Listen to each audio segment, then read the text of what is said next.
everyone, it's Mark from Brave Auto International in Japan. Today I'm sitting in a 1991 March build Nissan Fairlady 300ZX, whatever you want to call it. This is the twin turbo 4-seater version with the 5-speed gearbox. Done 72,000 Ks in black, and basically a stock standard vehicle except some aftermarket pipes, and you've got an aftermarket boost gauge up here. You also got aftermarket Diffie gauges here as well. Anyway, I'm just about to take for a road test. This was bought out of auction for a customer in the US. I actually went to the auction, actually had a look at this vehicle. It was bought from a local auction, and I noticed under my inspection at the auction that the gear lever is just a little bit floppy, okay, which is to do with bushes. So I've actually driven the vehicle back from the auction, so I actually know it all works, but I'm just doing a video now mainly for the customer, and just to road test it as well again. We've obviously cleaned the vehicle, done a leak down test on the vehicle. Everything's fine. Because we've cleaned it now, I like to give them another run, because we're washing the engine bays on them.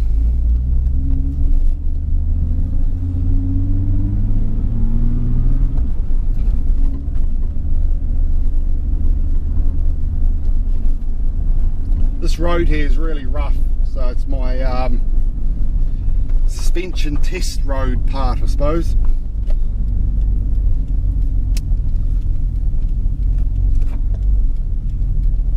I don't like the gear knob. The gear knob's too tall. I'd put another gear knob on it, it's shorter. This one's too tall, it annoys me. The girls might like it, but I don't.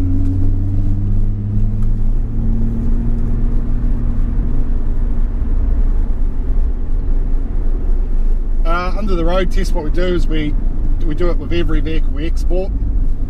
We're checking the gearbox, make sure the gearbox is good, clutch is good, the vehicle's boosting as it should, it's not overheating, putting the vehicle under load, which is, all this is really critical for this, especially for 25-year-old vehicles that are going to the US now.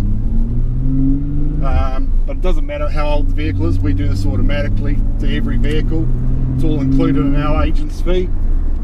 And our agent's fee is the same as virtually everyone else, except with us you get the cars are washed by hand by us, so we get to see what the body's like on them.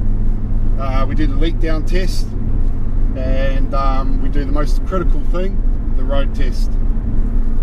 So you know, you want to sort of work out what, you know, whether it's like some of the agents don't do anything. You know, they buy the car goes from the auction to the port, they'll go down to the port, have a look at the car, take the radiator cap off, have a look in there. If it's a green colour or a red colour, they say it's because it's green or red, it's really good, the coolant, whereas we actually test the coolant to make sure it is good, because a lot of them are not, and especially for countries like Canada, some of the European countries, it's really critical, because otherwise the vehicle has a very good chance of arriving in, and when it arrives into your country, if you've got a cold snap on, it'll freeze everything in the lines, and you end up splitting the heater core, all sorts of dramas.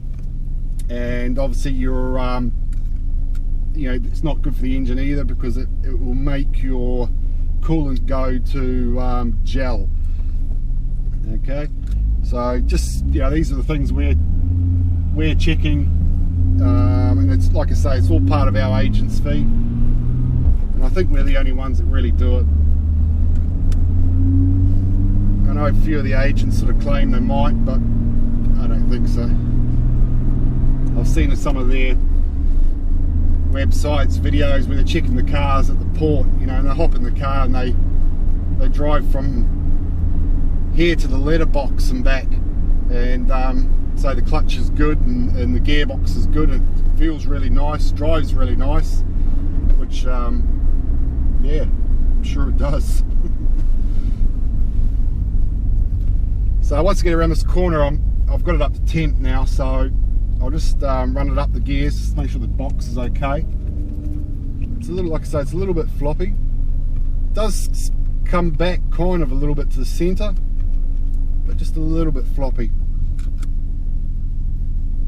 The car was grade 4, I think. No, 3.5. It's got a few marks around the body, and a little tear in the seat here. We've cleaned some of the marks off the body. Just when we're cleaning the cars, if there's certain marks on there we think will polish off, we'll try and polish them off, because there's no use telling you, the customer, it's got these marks when, you know, they polish off, you know. Just gonna wait for this guy here in front of me to get a little bit further forward so I can run it up the gears.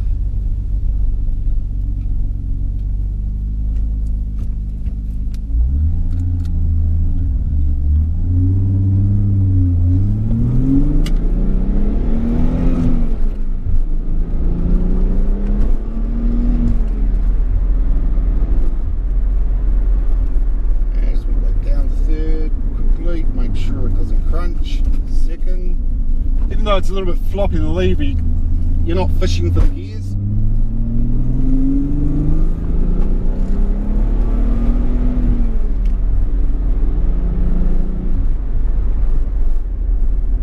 So yeah, it's boosting well. There's no dramas there at all. I haven't driven one of these for, I don't know, it must be 10 years now. We used to buy a lot of them for the UK.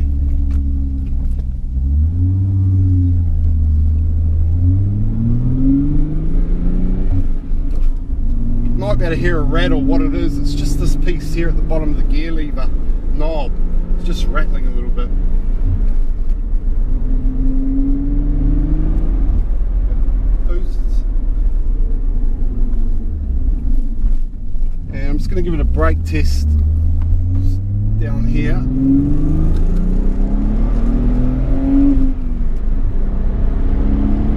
Oh, kind of forget how these go. Brakes are good. There's no pulsing through the pedal or anything. It's not pulling to the left or the right. I'm just going to put the window down on my side.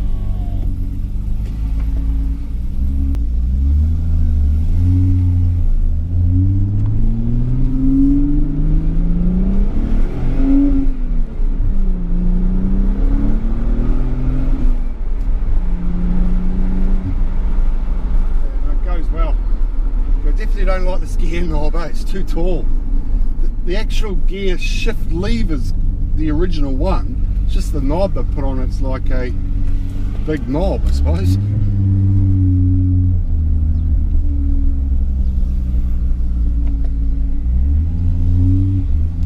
The old exhaust sounds nice as well.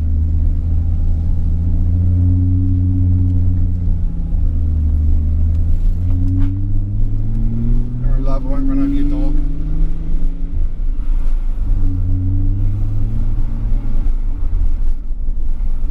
Is man going to stop? Yep. Good man.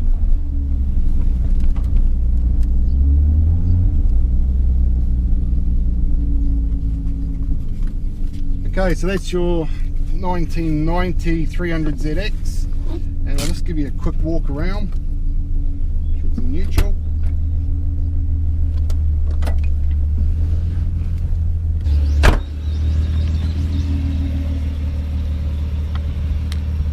Okay, so that's your 300ZX, just letting it idle and cool down. And it's really important to do this as well, because I like to see if it's, when you've been boosting it like that, if they've got a problem with the turbo, they'll actually start smoking when they're sitting idling.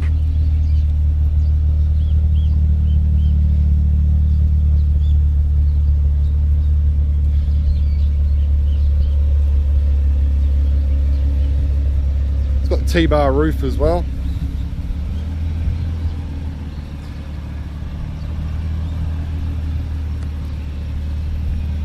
And just talking about it smoking, what's actually interesting with this one is when I checked it at the auction, everything was fine on it. When I got it back to the yard here, just over the week period of starting and stopping it and moving it around and going through the process, it would start to smoke blue out of one bank or one side. So it was smoking out of the right hand side here. Not all the time, but just sometimes. And it was either, I had a funny feeling it was going to be valve stem seals, and the oil in it's good. So what I've been doing is every day I've been starting the car up and giving it a run just to see whether it's the smoke is from it just being not run enough, you know, from the previous owner and in the auction, etc. So as you can see now, it's not actually smoking, so it's all good. So I'm happy now. The customer will be happy as well. So you can see now what's so important about the road tests, that you know, it could have been continuing smoke, and it could have been valve stem seals, turbo. I don't think it would have been turbo because it's boosting right, and there's no lag in the turbos or anything like that. But it could have been valve stem seals, which really, the amount of smoke that was coming out was quite a bit. So it's obviously cleared itself up now with use, and you know, how would you put it? It could have been an expensive vehicle for the customer. So like I say, like I've said in the other videos, we do what we do to protect the customer and protect ourselves. So I'm happy with this one. Okay, I'll move on to the next. Thank you guys.